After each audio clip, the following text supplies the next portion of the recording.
Amma ba'du, bismillahirrahmanirrahim. Masuk part 2, fadilah keistimewaan bulan Ramadan yang akan kita amalkan. Kemuliaan lain dalam bulan Ramadan yaitu diampuninya dosa-dosa, sudah jelas, bagi orang yang banyak beribadah pada bulan tersebut. Hal ini jelas ada bersandar pada hadis riwayat Bukhari Muslim. Man qoma sari Ramadana imanan wahtisyaban ghafarallahu lahu ma taqaddama min dzanbihi. Tadi sudah disebut, barang siapa beribadah menghidupkan bulan Ramadan dengan iman dan mengharap pahala, maka Allah mengampuni dosa-dosa yang telah berlalu. Jadi dosa yang tertinggal berlalu diampuni. Jadi poinnya pengampunan di awal 10 ini. Jadi kenapa Allah mewajibkan puasa Ramadan kepada manusia? Nah, ini interaksi. Selama 1 bulan lagi, kita bisa bayangkan kalau keberadaan orang itu di gurun pasir yang panas. Nah, karena puasa memiliki makna menahan diri dari makan minum, perilaku buruk, jangan lupa ditahan juga, dan segala hal yang membatalkan puasa dan merusak pahala puasa. Jadi dari ajaran Islam, tentu dari Quran korelasinya, nama lain puasa itu kan saum. Itu asalnya bahasa Arab menahan kan. Itu kan merupakan ibadah yang bersifat wajib lagi untuk dilaksanakan ketika memasuki bulan yang sudah ditentukan oleh Allah, yaitu Ramadan. Sandaran dalilnya firman Allah tuh. Tapi pernah nggak kita berpikir, merenung, menganalisa bagaimana bisa kita menahan diri untuk tidak makan dan minum selama sebulan penuh? Kalau nggak ada tuntunannya, tidak ada aturannya, ini ekstrim jadinya. Sampai-sampai ada ahli biologi bukan Islam, asal Amerika, namanya Alan Cott. Dia master ya, master biologi.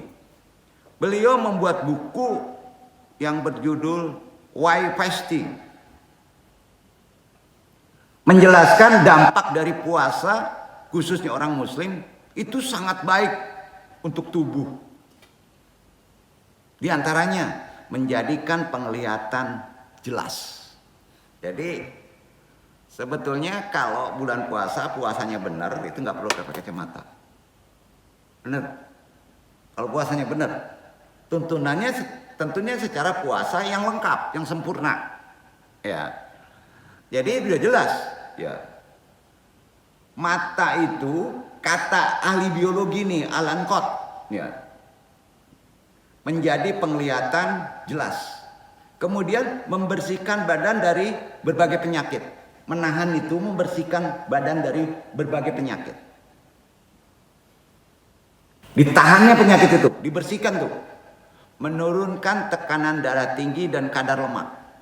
Tapi kenapa banyak orang yang kena juga ya?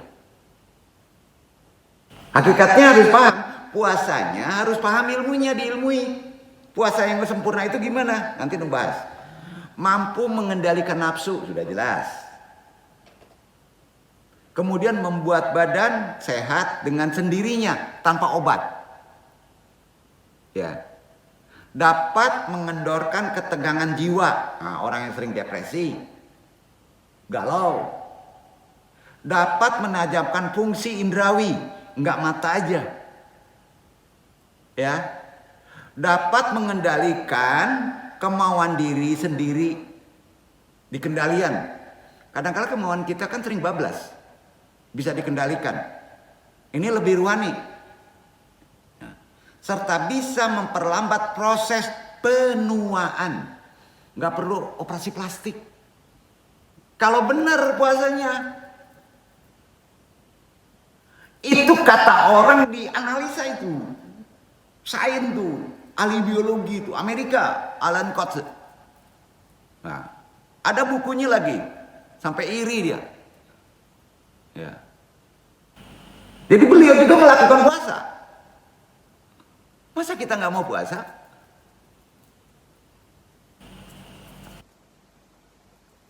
Di sana paling poinnya kan ada memperlambat proses keriput. Kalau puasanya sempurna, Masya Allah.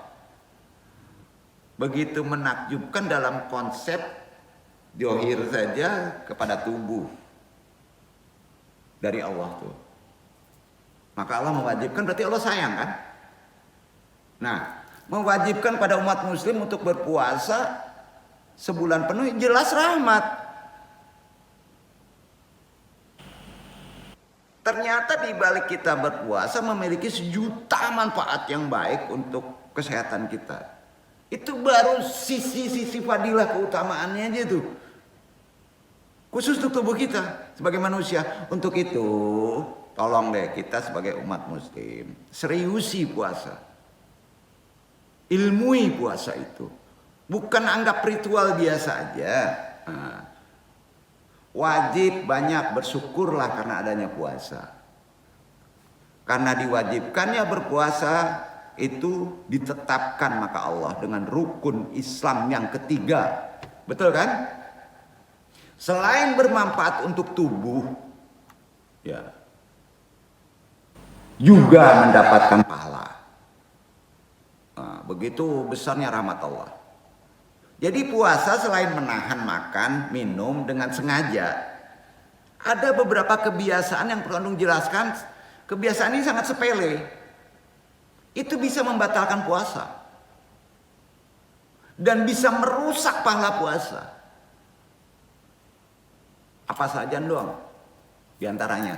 Ini yang sepele ya. Ini kita jelaskan walaupun sudah ada yang tahu mungkin.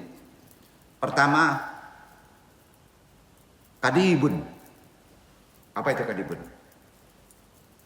Walaupun bencana nggak boleh. Bohong. Apa? Kadibun. Hati-hati Ramadan bohong. Kan sepele tuh. Bercanda aja bulan Ramadan jangan berbohong. Kadibun. Berbohong di bulan Ramadan menjadi bulan yang suci, maka kesucian antum rusak. Dan itu mengharuskan umat muslim menjaga diri dari perbuatan dilarang tadi. Salah satunya juga qaulul aqadibi wa alal rahmi min anani zana yu'tabaru saghiran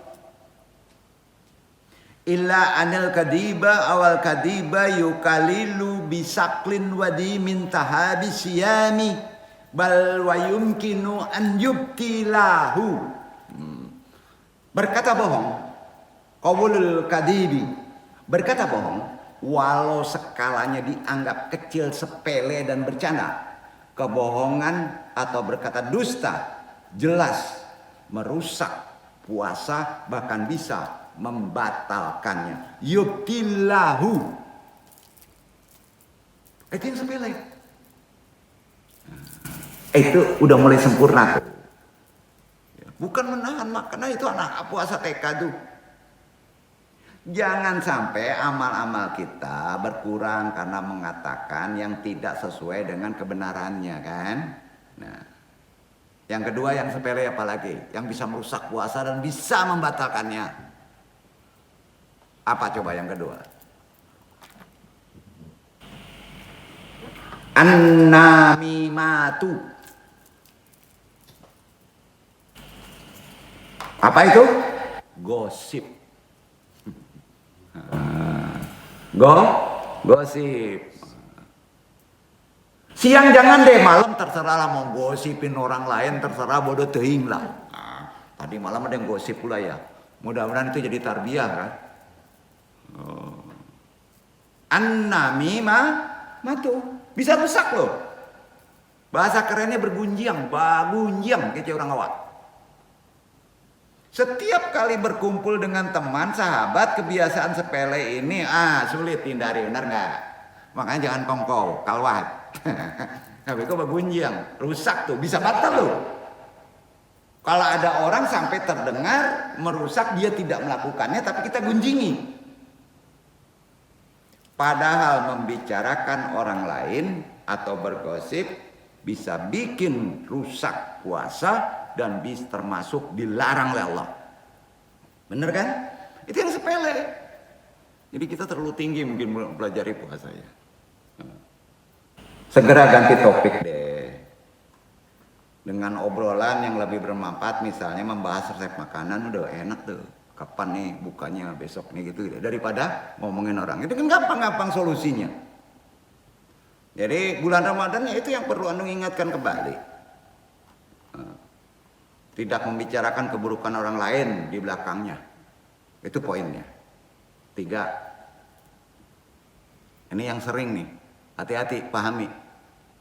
Apa itu yang sepele nih? Tidur sepanjang hari kayak ular. Ayo. Ini kan banyak yang beranggapan berdasarkan dalil. Salah satu bentuk ibadah di bulan Ramadan adalah tidur. Kan gitu. Ini maksudnya begini nih. Kalau sampai berlebihan, itu bahaya. Apapun juga kebaikan berlebihan juga ada risikonya, bener kan? Tidur sepanjang hari kan itu berlebihan. Menghilangkan pahala puasa. Tersebab enggan melakukan kegiatan apapun, baik beribadah maupun melakukan yang lebih bermanfaat. Sedangkan tiduran untuk mengembalikan energi saat puasa, nawaitu kita untuk mengembalikan energi karena lapar untuk bisa sholat, itu yang disunahkan. Betul? Ya. Tapi sebaiknya batasi, gunakan waktu kita untuk hal-hal yang mendatangkan pahala. Jadi profesional deh tidur kita siang hari. Ya, itu poinnya. Itulah yang sepele yang bisa merusak. Yang 4. Tanhada. Baru dengar kan? Mengeluh. Nggak boleh. Onde utang dan banyak benar. Ampun, Pak Ako. Tidak bisa Ramadan tuh mengeluh doh. Onde kapan dan babini. Termasuk banyak doa sampai menangis itu mengeluh. Rusak pahala puasa. Jadi doa itu tobat dulu deh. Betul kan? Karena akses dari mengeluh itu tersebab diri kita sendiri. Karena malas. Tanhada. Mengeluhkan kondisi yang sedang lapar atau haus sering ngeluh puasa. Betul kan? Naik tuh. Dia lapar menggarutu. Nah, rusak tuh. Apalagi haus. Ternyata mengurangi pahala puasa. Walau sering dianggap sepele hal-hal seperti tadi. Kalau berpuasa ilmui dulu deh. Hal ini mencerminkan sikap kurang ikhlas lebih dalamnya, betul kan? Mengeluhkan sikap kurang ikhlas dalam menjalankan ibadah puasa. Sebaiknya dialihkan deh perhatian kita dengan banyak zikir, pegang tasbih, gitu ya. Ya, pakai gelang, tapi ingatin gelang itu ada bulat-bulatannya. Kalau ada bulat-bulatan zikir, gitu kan? Nggak apa-apa. Nah, itu wasilah. Dalam ilmu agama, baca buku, beramal, sekedar menghabiskan waktu. Main HP boleh, tapi ada konsep-konsep untuk mendalami agama. Dengan kegiatan yang bermanfaat deh. Jangan mengeluh. 5 terakhir. Apa sih yang sepele yang merusak puasa yang perlu Andung sampaikan? Ya, terlalu tinggi mungkin Andung kaji kemarin, jadi Andung pahami. Takut ini hal yang 5 ini sering kita lewati. Godibun. Apa itu godibun? Marah-marah, sakit marah, perut lapar cok marah enggak? Itu godibun. Marah ini kan reaksi emosional yang dirasakan oleh manusia saat merasakan apa? Timbul marah, ketidakadilan kan seperti itu. Pasti marah tuh. Iya kan? Merasa nggak diadili istri, puasa nggak boleh. Pas keluar marah itu dengan bentakan batal. Ayo, kan sepele tuh. Hati-hati, karena konsepnya kan menahan. Tuh, kalau udah merasa diri kita tidak ada keadilan, udah ngamuk, oh, kacau nih. Nah, sensitif banget. Ingat puasa. Makanya kalau ada orang mengajak duel puasa, saya sedang puasa, itu sunnah. Hal ini dapat mengurangi jelas, merusak pahala, bahkan bisa memicu hawa nafsu. Kalau terpicu hawa nafsu, batal. Karena di badan itu, konsep setan kerangkeng itu ada di badan. Itu harus diikat dengan menahan. Iya kan? Bahkan saat diikuti dengan kata-kata kasar, udah jelas Pak. Nah, berpuasa punya tujuan untuk mengajarkan umat muslim menahan amarah. Itu salah satu poinnya. Itu hal yang sepele yang perlu kita renungi. Kelima tadi, ini perlu kita sebagai ikhwan di sini sampaikan ke yang lain. Ya. Kadubun, berbohong, annamimatu, gosip, bagunjiang. Nah, 3. Lalu panjang saya puasa ulah. 4. Tanhada, manggarutu, mangalu, delapa. 5. Godibun, ngambok saya. Sepele kan? Ah ya.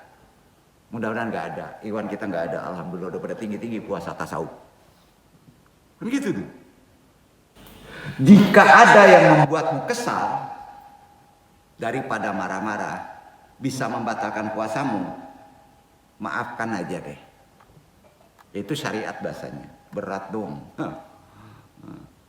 Ingat, yang namanya bersabar dan memaafkan orang lain, itu memberikan kelipatan pahala puasa dan berakses 11 bulan. Itu poinnya. Khusus di bulan Ramadan.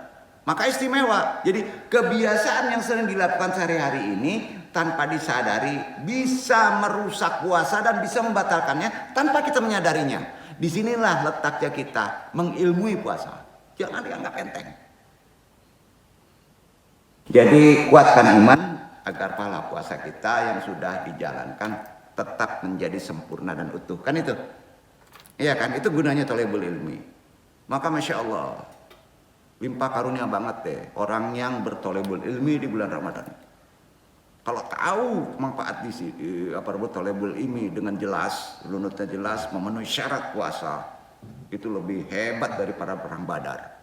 Kalau tahu orang-orang itu akan merangkak datang kemari. Itu poin-poin yang perlu disampaikan. Kalau para sufi itu tidak sekedar puasa, ini kita naikkan sedikit levelnya. Tadi kan levelnya biasa ya. Tapi berat juga nggak? Terasa ya mengilmunya. Coba kita contoh yang level tinggi puasa itu. Sedikit aja besok kita naikkan lagi. Tapi kalau dasarnya nggak kuat kan repot kan. Nah, kalau para sufi itu tidak sekedar berpuasa dari haus dan lapar aja. Mereka berpuasa menahan diri dari pandangan, pendengaran, lisan, menyumbat kerongkongan batinnya. Karena inti puasa ada ruhani.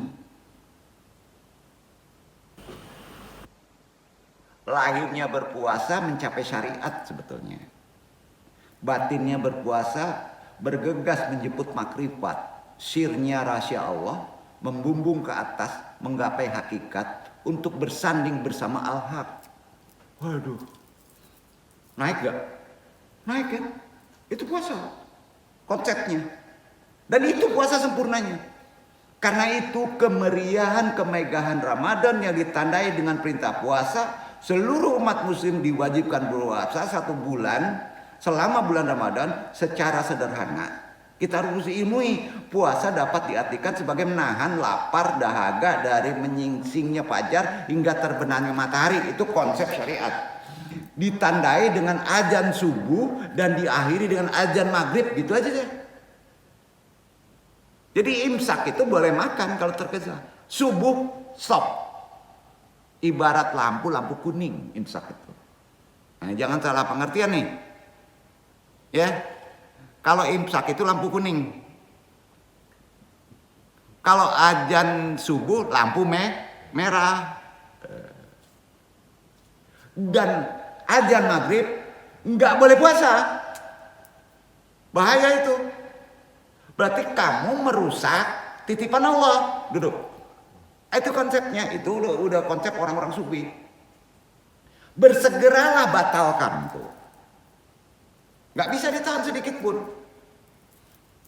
Ya, takutnya sholat maghrib tapi belum batalin puasa, kacau itu, nggak berilmu tuh. Jadi demikian ini merupakan isyarat Al-Quran. Jadi pasca turun perintah yang terekam semua tadi udah dibaca, Al-Baqarah 183, 184, 185 kan. Jadi firman itu kan. Jadi secara gamblang perintah ditujukan untuk kaum muslim sebagai upaya menaikkan derajat ketakwaan, udah jelas di hadapan Allah. Puasa pun pernah diperintahkan kepada kaum sebelumnya. Yang pertama kali menerima perintah puasa adalah Nabi Nuh alaihissalam. Kemudian dilanjutkan Nabi Daud alaihissalam. Ia berpuasa sehari, puasa sehari, berbuka satu hari, berpuasa untuk mengingat fakir miskin, satu hari berbuka untuk bersyukur nikmat Allah. Itu puasa Daud. Sejarah puasa Daud begitu. Satu hari berpuasa untuk sama menjadi fakir miskin. Satu hari tidak puasa, berbuka untuk mengingat nikmat Allah. Itu maksudnya. Itu yang disebut puasa Daud. Jadi pengertian sisi lahir puasa, menahan lapar, dahaga. Dan ini merupakan perintah yang berat sebetulnya. Khususnya dilakukan di tengah kehidupan padang pasir. Menyengat. Ya. Karena itulah kita bersyukur. Di sini nggak menyengat, musimnya bagus. Ya. Di tengah kehidupan pasang hari repot tuh. Karena itulah perintah puasa datang secara berangsur-angsur. Mulai dari perintah wajib puasa dengan pilihan berpuasa atau tidak berpuasa dengan kompensasi membayar denda fidyah. Iya kan? Dan kewajiban mutlak dan penuh kepada seluruh kaum muslimin yang lengkap, penuh, kecuali mereka yang sakit, bepergian, dan orang tua yang tak mampu atau ujur syari. Ya. Namun demikian, yang tidak boleh dilupakan, bagaimana sih memaknai puasa lebih dari sekedar menahan. Nih ilmunya, puasa yang lebih tinggi lagi. Jika sebelumnya hanya menyentuh aspek lahir kita puasa selama ini, maka aspek batin menjadi sesuatu yang paling penting di kondisi sekarang. Aspek batin puasa. Ini inti dari aktivitas atau disebut care of the core. Care of the care. Menjadi penanda meningkatnya kualitas rohani seorang hamba dalam berpuasa. Pemaknaan lebih mendalam daripada aspek luaran ini akan mengajak kita merenungi perbincangan para sufi tentang puasa itu sendiri. Pemantik perintah puasa udah jelas ayat Al-Quran. Karena itu ada baiknya kita kembali kepada bagaimana sih puasanya orang awalin, orang sufi dulu, orang torekot dulu, orang tasawuf dulu memaknai perintah puasa itu. Dalam penafsiran mereka, biasanya perbincangannya dianggap telah mewakili pandangan mereka tentang suatu hal. Ngomongnya aja orang sufi dulu udah menjadi amalan rohani nih. Meski kita perlu melacak lebih jauh pemahaman simbolik dari kaum sufi. Di sini perlu guru. Karena ada makna yang sulit dipahami secara konsep akliyah. Sebab perkembangan pemikiran kontemplatif lebih cepat melesat dari sekadar pemikiran yang didasarkan rasionalitas semata. Paham ya? Karena itu ada yang disebut tafsir sufi. Dikenal apa istilah tafsir sufi itu? Tafsir isyari, ya kan? Nah ini orang-orang tasawuf perlu pahami. Tasawuf itu umumnya mendalami tafsirnya isyari. Ya. Merupakan salah satu metode penafsiran yang dilakukan oleh kaum torekot, kaum tasawuf, kaum sufi. Selain menampilkan makna literar dan normatif, bahasa Islamnya disebut riwayah, dirayah. Isyari itu diriwayah, didirayah. Ini berusaha menggali makna yang paling dalam dari Al-Quran. Lapisannya berbeda. Khusus di puasa, umpamanya tafsir isyari karya Andung Nukil dari Imam Abul Qasim Al-Kushairi, pernah dengar kan? Nah, beliau ini seorang sufi sekaligus ahlul hadis. Busyari ini yang berjudul kitabnya sebagai referensi Lataifal Isyarat, syarat-syarat halus. Di sana banyak sekali ungkapan simbolik, idiomatik, ya, yang mengilustrasikan kelembutan isyarat Tuhan, kehalusan pesannya. Ada sebuah pesan yang hanya dapat ditangkap oleh mereka yang benar-benar sudah terbuka mata batinnya. Mempersilahkan cakrawala makrifat Allah menerobos kalbunya untuk membuka tabir-tabir hakikatnya, apa sih sebenarnya amalan puasa itu. Karenanya dalam penafsiran Al-Qushairi dijelaskan puasa itu ada dua. Harus dua-duanya, tidak bisa dipisahkan. Kalau ibarat mata uang itu satu paket. Satu puasa lahir, dua puasa batin, bahasa kerennya gitu. Puasa lahir itu sebatas menahan lapar dan dahaga dari segala yang membatalkannya serta dengan niat. Sementara puasa batin, puasanya kolbu. Jadi hati kita harus dipuasai. Hati-hati niat dari segala penyakitnya. Bisa disebut puasa jiwa atau puasa ruh dari semua bentuk kenyamanan, ketenangan, atau puasa sir rahasia dari segala bentuk pengawasan. Karenanya Al-Qushairi tafsirnya Isyari ini menjelaskan dengan sangat jelas bagi siapa yang sekedar menahan sesuatu yang membatalkan maka akhir dari puasanya ketika tersingkapnya malam saja. Hanya sampai situ. Dan siapa yang puasa menahan diri beragam kecemburuan akiat maka puncak puasanya dengan menyaksikan al-haq. Muka siapa? Aduh, berat lagi nih dong. Nung sampaikan dulu nih. Ini diisyaratkan di hadis Nabi, ada dasarnya. Sumu wa aftiru liruyatihi. Nah, penggalan hadis ini, pandangan kaum sufi memiliki makna yang berbeda dari makna lahiriahnya. Huruf H itu dhamir di hadis penggalan tadi. Di akhir kalimat merujuk kepada Allah Subhanahu wa taala, ya. Petunjuknya muka siapa? Ada. Demikian pula pernyataan terakhir secara lahir artinya dengan begini. Sumu idara'aitu milala Ramadana wa aftiru idara'aitu milala Syawal. Artinya apa tuh? Berpuasalah kalian ketika melihat bulan atau hilal Ramadan. Dan berbukalah tatkala melihat hilal bulan Syawal. Bingung nggak? Bingung nggak? Idiomatik tuh. Sementara itu bagi kaum kawas naik lagi yang sifatnya udah khusus puasanya. Maka puasa mereka benar-benar melihat Allah dalam konsep batin. Berbuka juga dengan Allah. Aduh, bikin repot lagi nih. Karena mereka menyaksikan Allah. Berbuka bersama Allah. Jadi penerimaan mereka karena Allah. Mereka selalu diliputi Allah karena Allah Maha meliputi.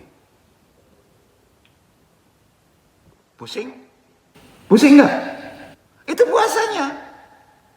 Sampai tingkat ke situ. Jadi pada ayat berikutnya penafsiran Al-Qushairi beranjak pada penentuan masa atau waktu.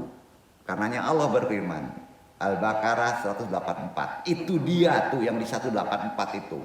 Padahal ada 183, 184, 185. Jadi 184 baca. Itu sudah ruhani. Dibaca Iwan.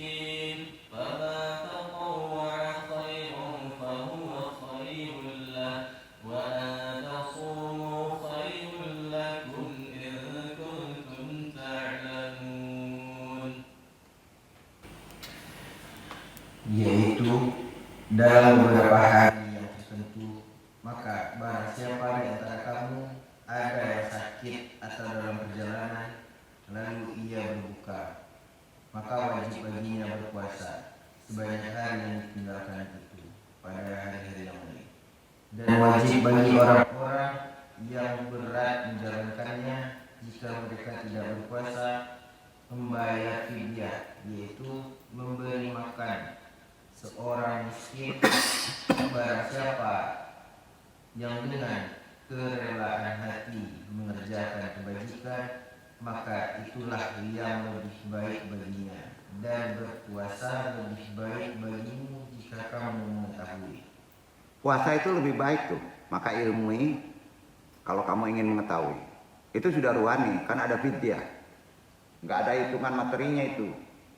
Ringan secara lahiriah. Dalam hal ini, Anda nukil dulu dari kitab yang dikarang Kusyairi, ada tipologi puasa beserta karakteristiknya. Ya.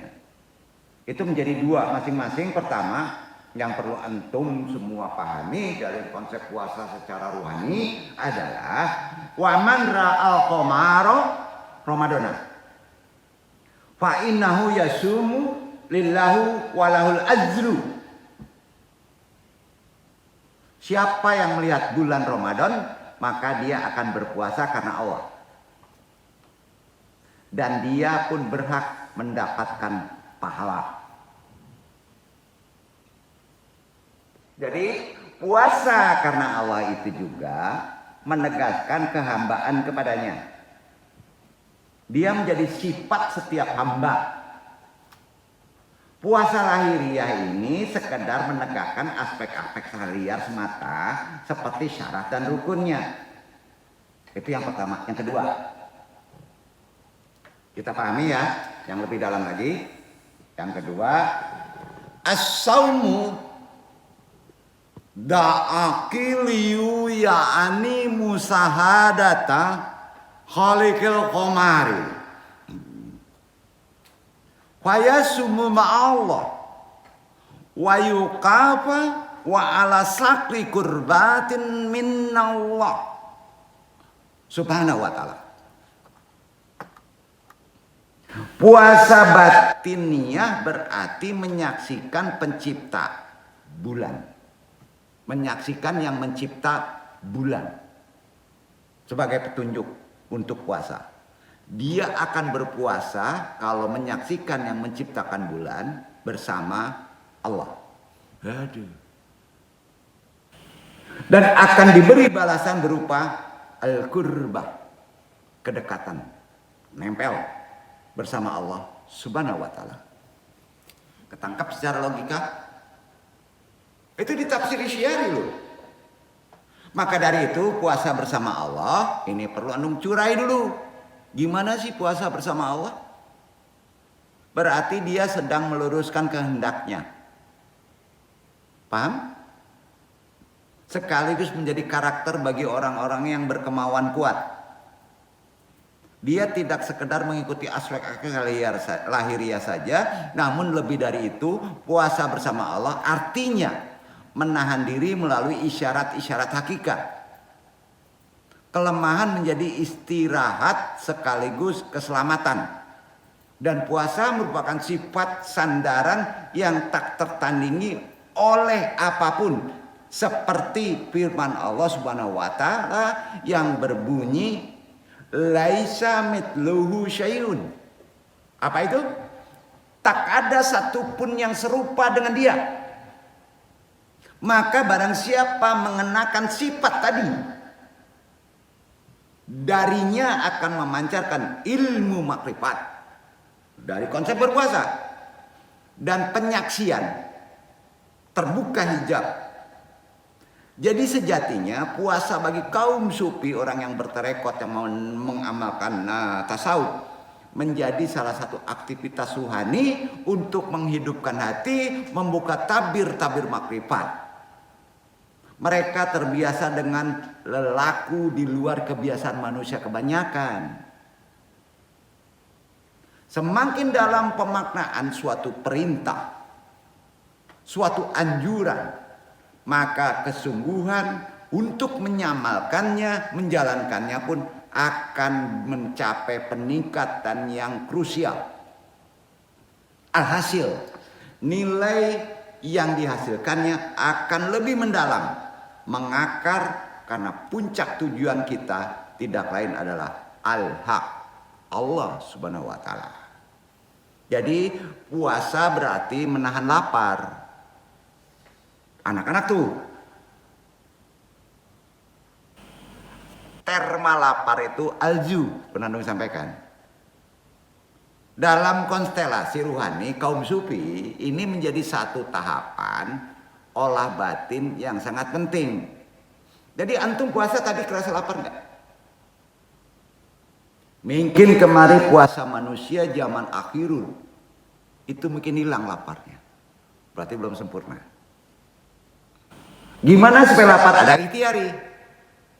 Berbuka tidak melampaui batas.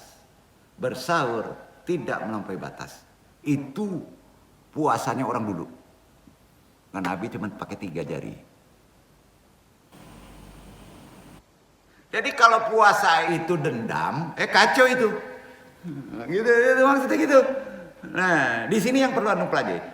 Kelaparan yang mereka jalani tidak lantas menantang sunatullah, tetapi menyedikitkan makanan. Baik berbuka mau sahur, sedikitkan makanan. Itu kata Nabi. Ini banyak yang nggak tahu. Walaupun boleh makan banyak, nggak apa-apa, kenyangin aja. Tapi efeknya gimana? Gelas kosong, ya, diisi air panas, mendadak dikosongin pecah tuh. Tetapi menyedikit makan sekedar sebagai bekal untuk kekuatan ibadah. Itu puasa yang sempurna.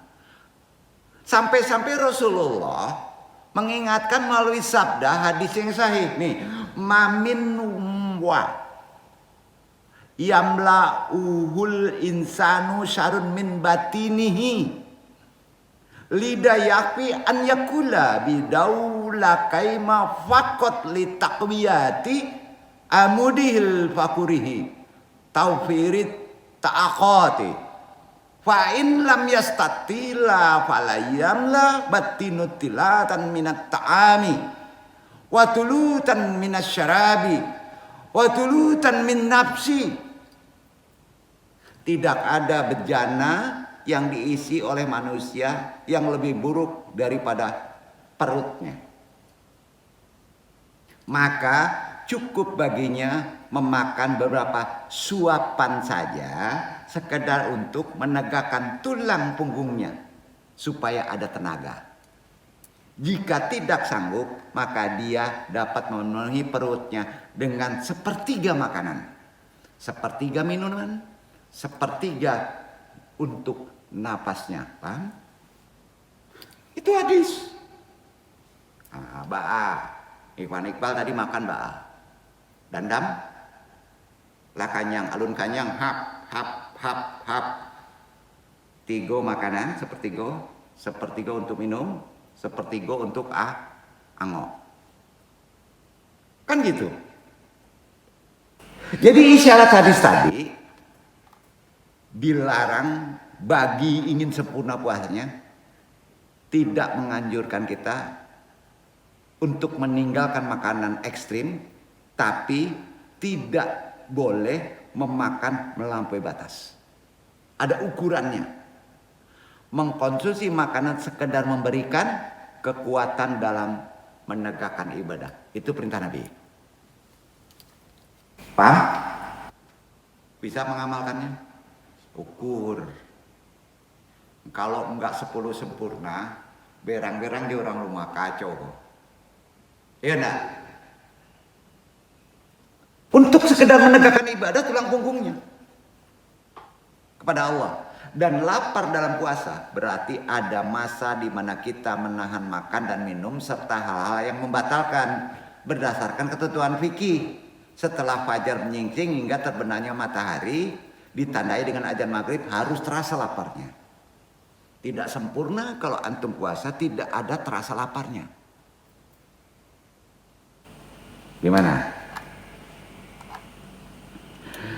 Dengan lapar ini para sufi mencoba berdamai. Kalau ada timbul rasa lapar dengan tubuh. Karena kesadaran bahwa makanan bukanlah satu-satunya hal yang membuat mereka hidup.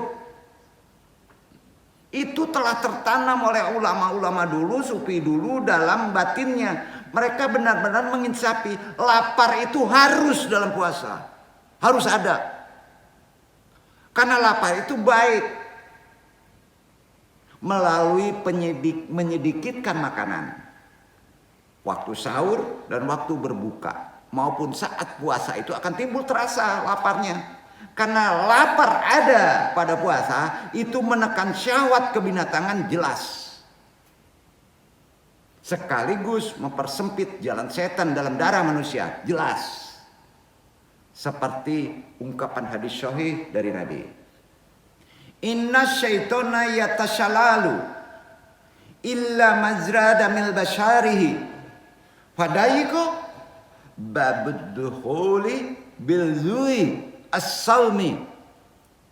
Sesungguhnya setan itu menyusup dalam aliran darah manusia kan? Itu korin ke situ tuh. Karena itu bersempitlah masuknya dengan lapar. Paham? Nah, itu maknanya udah tinggi. Nah pertanyaannya, Iwan tadi puasa terasa nggak laparnya?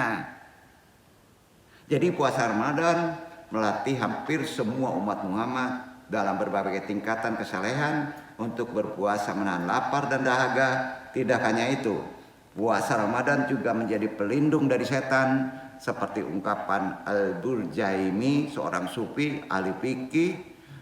Beliau juga mengutip dari Asy-Syarani, barang siapa sempurna laparnya pada bulan Ramadan, sempurna nggak antum? Terasa, yang sempurna puasa itu laparnya terasa, dia akan terlindung dari setan yang terkutuk hingga Ramadan berikutnya.